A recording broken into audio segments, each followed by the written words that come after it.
Are we on? Steel exporters await with bated breath after Trump says he'll impose further tariffs. Okay, that's interesting because, I thought he was allegedly going to walk back some of the tariffs he planned for Canada. So I guess if he's switching it up already, then sweet baby Jesus. Or maybe it's for certain countries and not others, I guess. Um,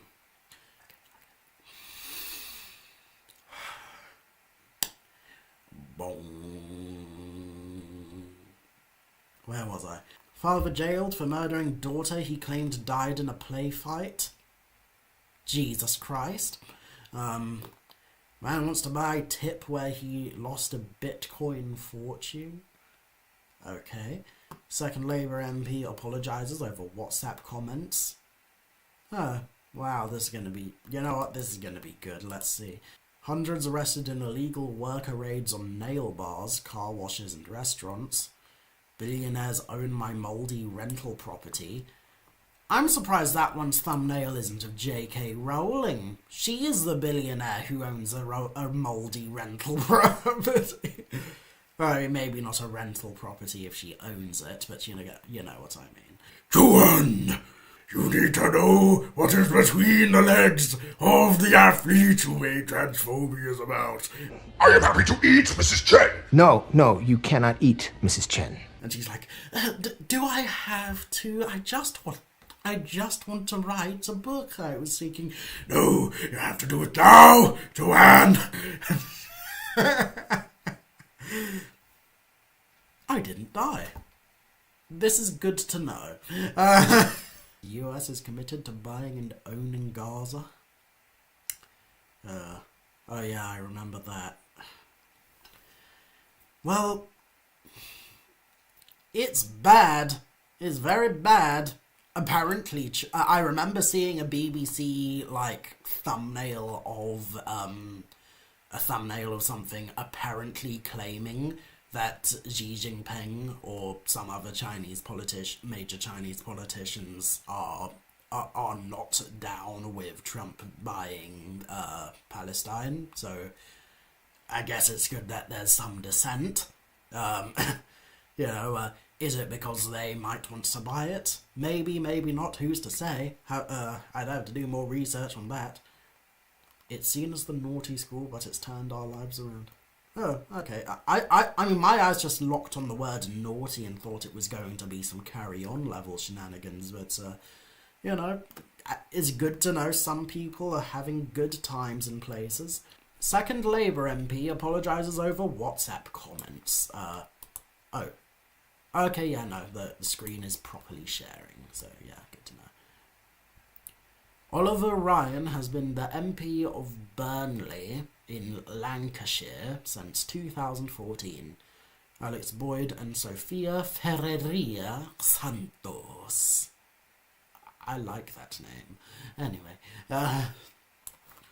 a second Labour MP has apologised for comments made in a WhatsApp chat after Andrew Gwynn was sacked as a minister over messages he sent to the same group.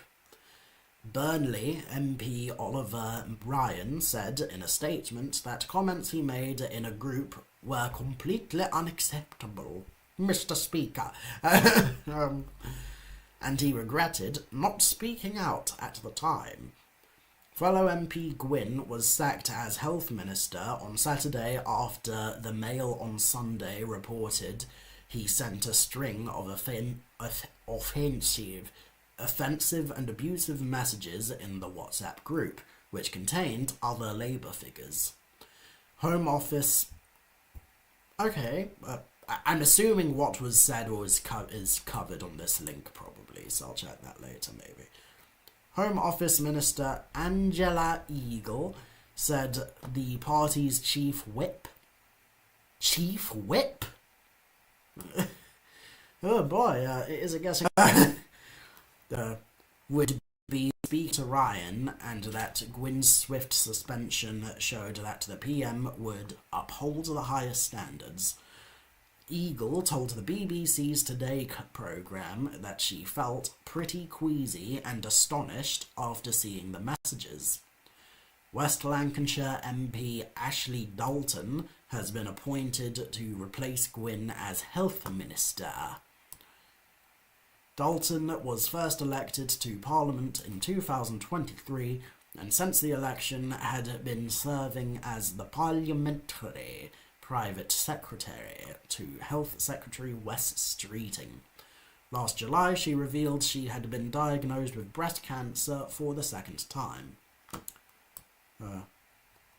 Okay, now we're getting to the juiciness, because I was going to say we're this far into the article and they still haven't told us whatever the fluff Mr. Ryan said. Ryan's messages were sent before he was elected as an MP, but were reported in the Daily Mail on Sunday evening. They appear to show Ryan, who is gay, mocking another Labour MP for his sexuality and denigrating the vice chairman of the local Labour Party. In his statement, Ryan said, "I did not see every message, but I accept responsibility for not being more proactive in challenging what was said. By me specifically." I'm sorry. "I also made some comments myself, which I deeply regret and would not make today, and for that I wholeheartedly apologise." Okay. I don't know how long ago this was, so for all I know this could have happened a week ago, a year ago, or yesterday, so who knows. Ryan said the WhatsApp group reportedly called Trigger Me Timbers. Oh boy, this is gonna get wrangly, isn't it?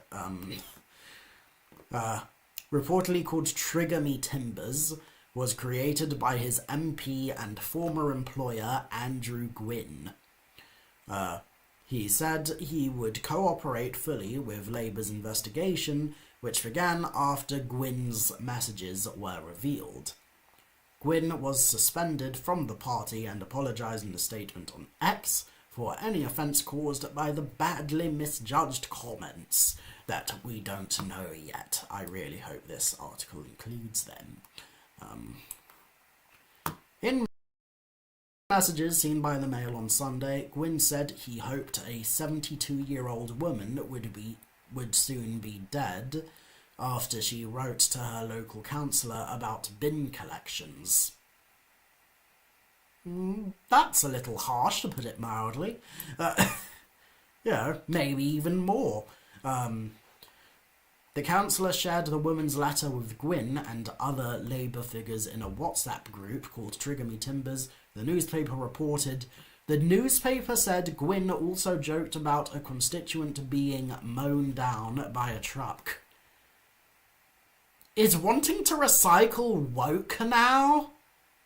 Like, is that what this is about? Like, oh, look at you. Are you triggered because you have a complaint about the garbage trucks doing whatever the fluff they were doing that we don't even know yet? Like, what the hell, man? Like, really? You want to make this part of the culture war too? I mean, there shouldn't be one in the first place, but really? Are you just resorting to this because transphobia is starting to get a little old now? Moving on.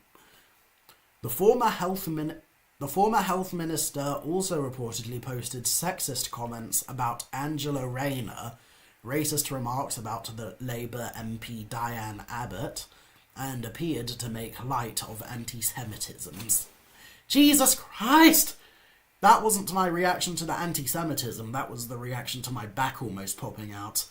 But also anti-Semitism, just a less reactive reaction to the anti-Semitism, just because, oh yeah, politicians said anti-Semitism this week and on this day. It's bad and I'm not making light of it. I'm just saying it's common enough that it's like, oh, this guy is anti-Semitic. That sucks. Something should be done about it, but I'm not hugely surprised. So, yeah. and he reportedly responded to a message containing the name of an American psychologist, Marshall Rosenberg, saying he sounded too militaristic and too Jewish, adding, "Is he in Mossad?" Wow. I don't exactly know what that's meant to mean, other than it's probably, a dig at something to do with Judaism. Yeah. Again, suspicious that they're not elaborating with more on certain quotes, but maybe there'll be more, I guess. Ryan's participation in the group was reported by the paper the following day. Again, when this took place, I would like to know. I could check right now. Okay, so it was taken from the Mail. What the fuck? Can I just ignore? Okay, ignore. Okay, this was in February of this today. Oh, I can't read without paying you mail. Anyway. Ryan's participation in the group was reported by the paper the following day. Following Gwyn's sacking, a government spokesperson said Prime Minister Sir Keir Starmer was determined to uphold high standards of those in public office, and will not hesitate to take action against any minister who fails to meet these standards. It is political correctness gone woke, Mr. Speaker. Pardon me. Good, if I coughed any louder, I would probably feel the pain. Anyway, a Labour spokesperson added, "Swift action will be taken if individuals are found to have breached the high standards expected of them as Labour Party members." Well, Jesus Christ. Ryan, 29, said he was a member of the WhatsApp group between 2019 and early 2022 when he was a councillor on Thameside. I'm assuming that's Thameside Metropolitan Borough Council. He was elected for the first time as an MP in July last year.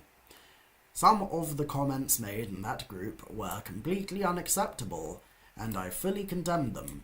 I would do the lemon grab voice again if it was not at the risk of blowing my back out.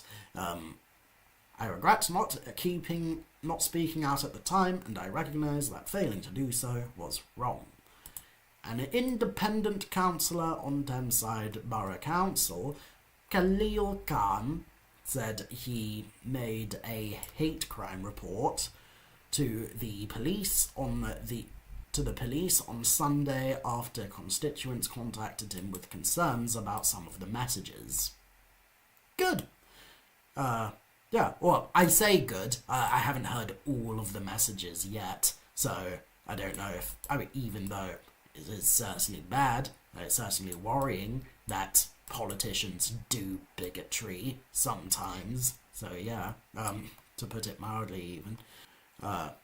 He told the BBC, "What worries me is when you have an elected official mocking women or mocking black people, Jewish people, and constituents too." Khan said he had also written to ask the council to carry out an investigation into the actions of councillors in the WhatsApp group. "I work with them. I'm quite surprised at one or two of them that they didn't call it out," he told the BBC, and added, "I am very, very surprised they did not put a stop to it and leave the group." Also on Sunday, Conservative Shadow Cabinet Office Minister Alex Burkhardt, I'm going to say Burkhardt. "My name is Dr. Burkhardt. Believe me, Mr. Bond, I could shoot you from Wolfenstoß and still create the same effect." I could shoot you from Stuttgart and still create the proper effect. Conservative Shadow Cabinet Office Minister Alex Burkhardt told Sky News that he questioned whether members of the WhatsApp group called out Gwyn's remarks at the time. "That was a big WhatsApp group with a lot of other Labour members. Did any of them step in at the time? Did any of them call that out? He said. He added that Gwyn's message about the elderly constituent was sort of quite a nasty attempt to do down an old person, and deemed another about someone's name sounding too Jewish as sinister. Well, okay then. Yeah, I guess, to summarize, some politician did an anti-Semitism. A lot of the other politicians just sat by and didn't think it was worth commenting on. A dude said, hey, don't you think this is bad actually? And then went public with it. And then the other dudes are saying, oh yes, we should have done something incredibly soon, but then we didn't do something incredibly soon, and now we recognize we were wrong to not have done something incredibly soon. So yeah, that is a sorry state of affairs, to put it mildly. So yeah,